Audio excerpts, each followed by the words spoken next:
Hello and welcome to the channel. So we've got a Selmer Treble and Bass 50 SV, and we have done 2 or 3 of these on the channel before. This one's an assessment video. We're just going to open this up and just assess it for the customer and see if he wants to have this restored or not. So what are the usual things with these amps? The insulation on these switches is nearly always corroded, so that's something to look at. Not a big job, but the main electrolytics obviously will probably be shot in this, although not always. Don't think this amp's been run for a few years, and they also vary with what coupling caps they have in. Some have the Mullard mustard caps, some don't, so we'll be looking at those. And obviously just generally going through it, checking for anything that's not safe and things. So we'll just have a quick look. So we've got volume, bass, treble presence, and then we've got the same here. Slight difference in the channels. Some of these have reverb on them, but this one hasn't. We've just got this echo in and out, which is just a glorified send and return really. Let's check the back. So here we are looking at the back. We've got mains fuse, HT fuse. We'll need to just check those, make sure they're the right values. And 7.5 and 15 ohms. And according to that, it had a pat test on the 10th of the 4th, 2001. Does that say? Don't know. Looks like it says that, doesn't it? But anyway, not bothered about that too much. In fact, not at all really. So look in the plug, and that's another 13 amp fuse for my collection.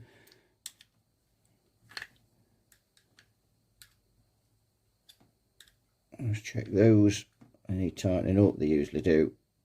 I don't really find any of those where they're tight. And those need nipping up. That's nothing, just get that done while we think about it. So we'll change that anyway, not now, but we'll change it. We'll have it on the current limiter, so it's not a huge deal, and obviously it's fused down here as well on here. So what we'll do is we'll get it out of the case, and then we can have a look at what tubes are in it and so on. And I can see a set of tubes protruding there. Let's get this back off and just see what tubes we've got in there. Right, so we're looking inside. We've got a nice new looking pair of tubes anyway, so that's good. They're groove tubes.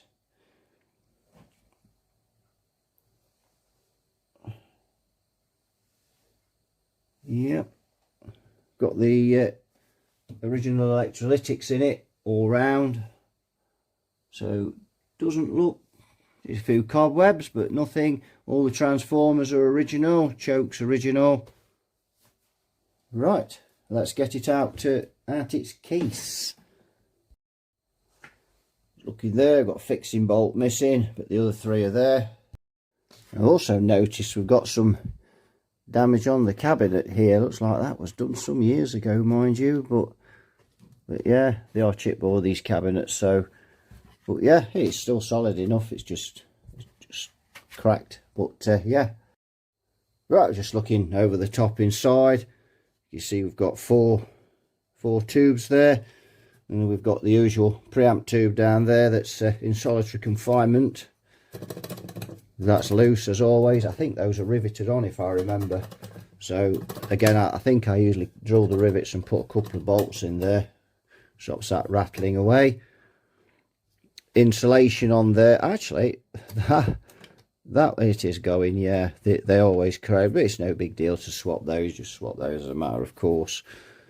That's on the standby switch. But we do need to insulate those because it's exposed.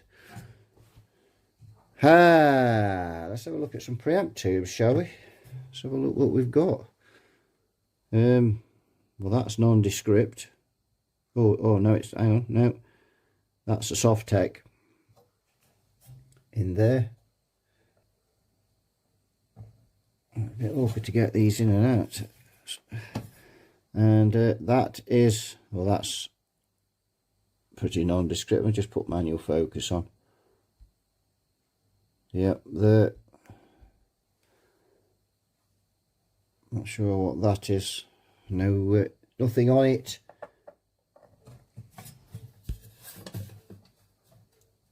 And this one, again, nothing on it. Right, let's turn it over and look at the gubbings. You can also see here that the fronts took a bit of a whack. There's quite a dint there. It's not showing up on the camera as well, but I think if I turn it kind of that way, you can see it's had a bit of a wallop there. Right, so we're looking inside, and this amp looks really clean inside. Really clean. We've got mustard caps here, so that's all good. We'll test them, but they're usually okay. These green ones are usually pretty good as well. Single screen resistor there. Yeah, that's all looking good. It's had a little bit of work done there. There's a resistor been changed. That's probably a plate resistor with that measly 1/4 watt there, which that would I would replace that. In fact, I'll replace all the plate resistors. It just makes sense. The capacitors, however, don't look in very good order, but the rest of the amp does. The capacitors, or rather these 4 don't. So I've zoomed in on the caps, and you can see we've got a bit of gumption leaking out of them. There, just there, all 4 of those, just beginning to leak out there on those. But everything else in this amp looks pretty good. Even those cans look okay, the 32s, so it's just, but obviously you wouldn't leave those in after all these years.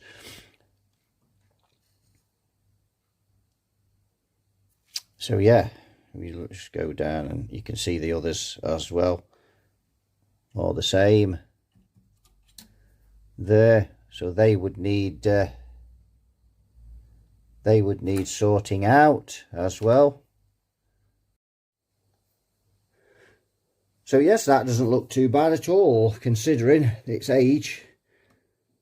So far, the electrolytic cans need changing, the insulation on the switch. There'll be a cap for the bias. That's changed that. That's no big deal. Someone's been modding on here though, by the look of it. We've got a couple of 2.2Ks on there. And I've got just a resistor here which has been just disconnected and just left there. So they've obviously left that. They've obviously had to rebias these tubes they've got in here. I think that's 3.9K if I remember on these. Yes, it is. So they have put 2.2Ks in parallel, so they've gone like 1.1K on those. But then again, if you've got to rebias the tubes, that's perfectly understandable. And I suppose they've left that in, you know, to put it back to original should you have a different set of tubes in it. So that's fair enough. Yeah, it's fair enough. But yeah, I don't really see anything else in there you know, that's nothing sticking out at me and saying dodgy. And we'd have to change, there's 3 bypass caps to change, but again, no big deal, are they, those? So yeah, it's that's looking pretty reasonable inside, pretty reasonable. So I'm just going to do some checks on the transformers to make sure there's no shorts, just a few, and then what we're going to do is put this on the current limiter and just bring it up steady, leave it on the current limiter, and just make sure that it runs and see if there's any other issues that we need to address. Right, now I've just noticed the power switch has had it. Didn't actually spot that, but now I've tipped it upside down. You can see that the latches come out at one end, so that's dangerous. That'll have to be swapped. That's a common problem on those. Right, check the diodes, no shorts on those either. So I'm just going to plug it and we'll make a start. So if we look up there, you can see we've got 50 volts going into it. That's what I've started it off with, just 50 volts.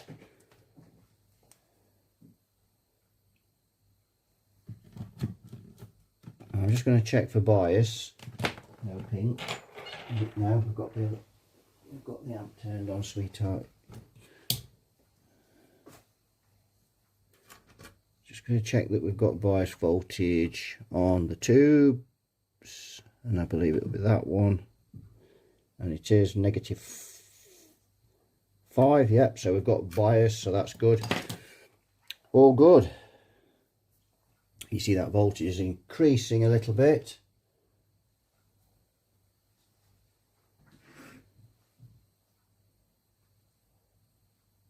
So let's put another 25 in with that 15, and that'll bring it up a little more. Got the signal generator already plugged in, so we'll be waiting till we get sound, and we've got 200 volts now on there.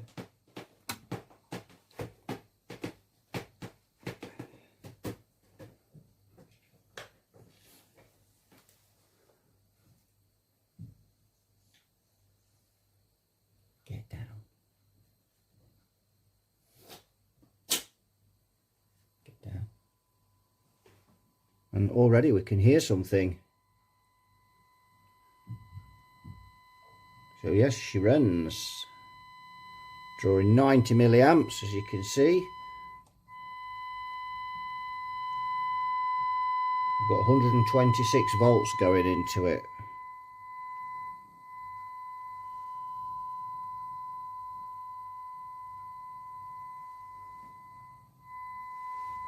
So that's looking good.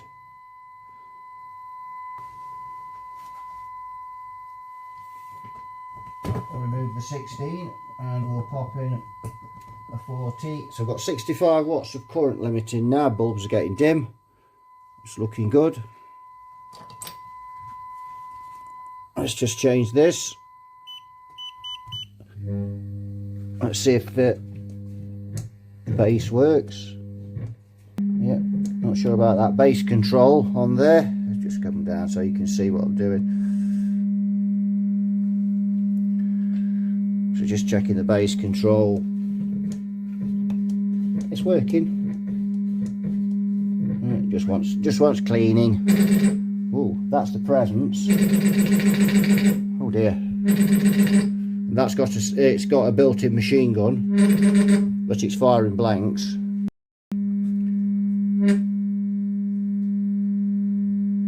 Just check what we've got going in on the signal generator. 0.3 of a volt, so not a lot. That's about what we put through.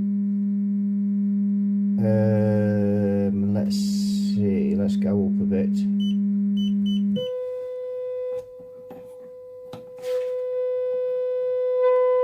Yeah, and that's fine now, that presence control, so yeah. Oh no, it's not. No. But yes, that's looking pretty good. It's running okay. I've got 135 volts going into that, and that's running really well. And we've got 227 of plate voltage, and if we go up, we've got, you can see there, we're drawing 160 milliamps there. Let's try the other channel then. That is there. Yeah, again, the pots need cleaning, no big deal. Let's just try the bass. Yeah, that's okay. Let's see if we can check for a bit of leakage on any of the capacitors now. Let's just turn the signal generator off now, so we know it's running. Oh dear. Don't hear any capacitance hum. We have got some oscillation there though. So if we pop that up there, you can see, so we've got, let's try this coupling cap. 97 volts on there. See if we've got anything on here. Yes, thank you, Pink. Thank you.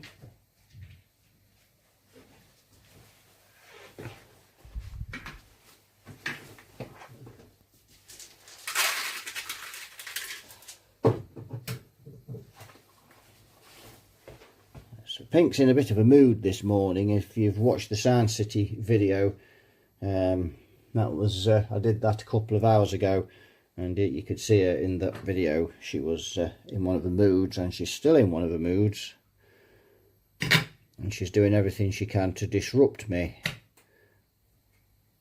to get as many treats as she can get. So anyway, enough digressing. So if we look at that voltage, that doesn't look bad. See what we've got on this one. 104. Yeah, don't 100 and, oh, there we go. Yeah, 109.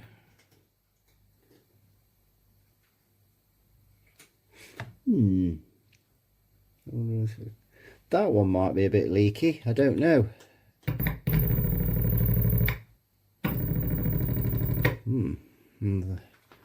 There's that oscillation may be being caused. Let me just pull the plug out. I'm just going to take this off. Just wait for that voltage to drop. That's it. Maybe that's causing that oscillation. I was monitoring the plate volts.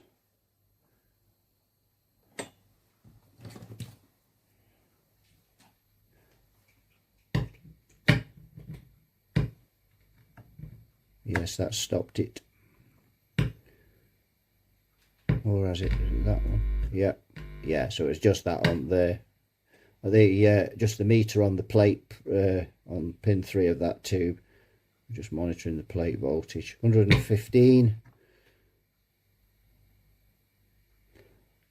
So I've got 149 volts going into this amp, and I've got 118 millivolts on there. So 100 volts, that one's borderline. That's got no voltage on it. That's got 105. Oh, that one, unless that voltage is coming from elsewhere, what we got here, that might be on the phase inverter.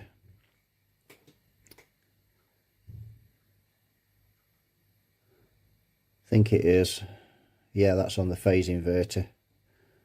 And then we've got these two here, but I don't think there's any voltage on those either. Oh, there's a bit on there going to ground, but no. Again, that's phase inverter on there. So I'll probably just lift those and test those. That's what I'd do with those. So yeah, so there we go. It runs. A bit of a short video, this one, because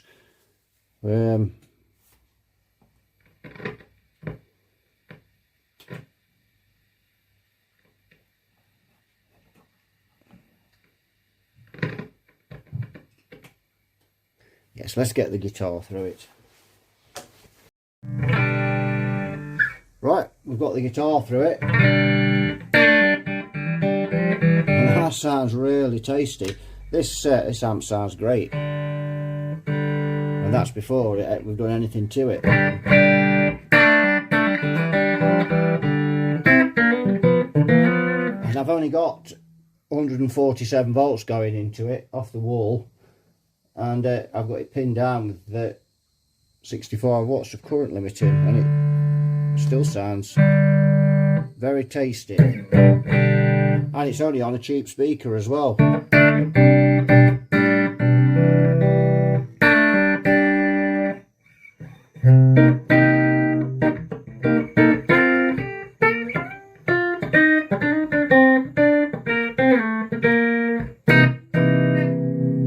that's in the normal channel.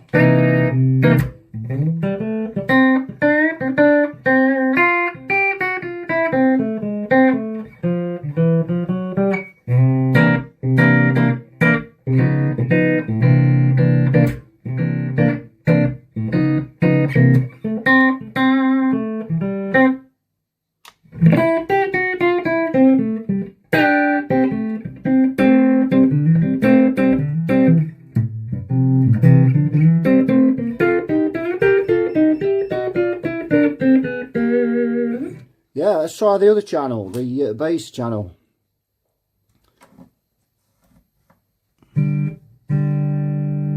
These sockets are really tight on this amp as well. You usually find these sockets are worn, but not on this one. I don't think this amp's had a lot of use, you know. It's just...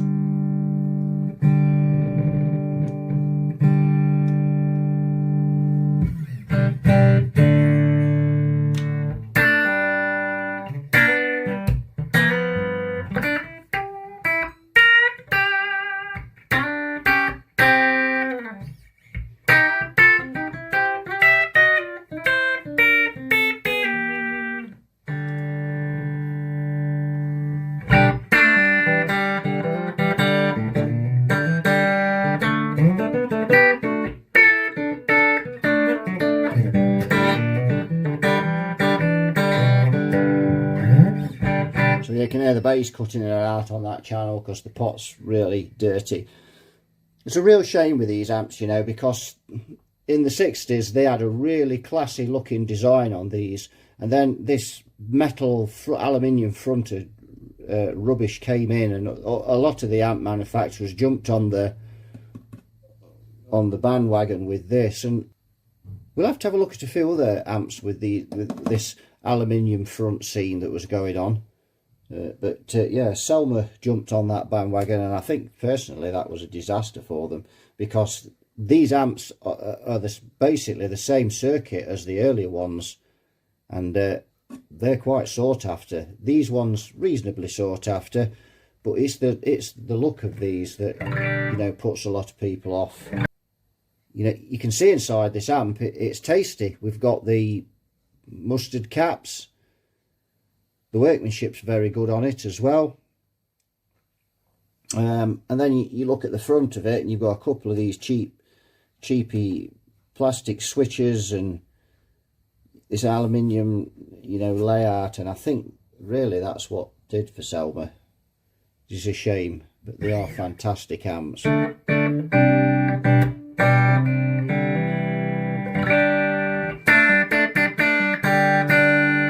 Gorgeous tone, even in the state it's in now, and running it at, you know, it's 100 volts light on the wall, and it's still sounding great. So yeah, really tasty bit of kit. These amps are great, and I have got one upstairs, one of these, and we must drag that out at some time and just mod one of the channels, because there's real potential with these amps as well. You know, these two channels are much of a muchness. One's just a bit brighter than the other. The one that I've got upstairs has had quite a bit of work done to it previously. Someone took out all the caps and replaced them, but they may have been leaking. These may be leaking a bit when we get onto full voltage. There's some that look a bit iffy, even at the voltage we are running at now. But yes, that's an assessment of this Selmer SV then. So it's just a bit of a recap, and we need a recap obviously. So we've got the caps here, the caps there, bias cap there, change the plate resistors, that won't take too long to do, and insulation on the jack sockets, on the insulation on the switches there, and what else? That switch needs to be replaced. There's damage on the panel. I don't think we can do anything about that though. We'd have to strip all the front down, and I don't know how flat we could get that. Maybe could. We need quite a big vise to put that in and straighten it. And that's about it really. The output tubes look fairly new. We could test them and check the bias, usual deal, but it looks like someone's got that covered. This work looks reasonable enough. We just put a bit of insulation on that and leave that in as the original cap, original resistor. That's fine. And obviously we'll change the bypass caps on here. They need changing. So there we go. So I think that'll do it for this one. Just a bit of an assessment there on that. I'm not going to push it any further because those caps don't look great, so which is why I've not put full voltage on them, and I've kept it on the current limiter, which is how I've pinned the voltage down. I've just got a couple of well, I've got a 40 watt and a 25 watt bulb in there, so that's given me 65 watts of current limiting just to keep this amp pinned down. The bulbs are dim. There's nothing, you know, there's nothing dramatic going on with this. It's tidy, it's clean, it just needs a service. So thanks for watching, and you all take care, and I'll see you all in the next one. Bye bye for now.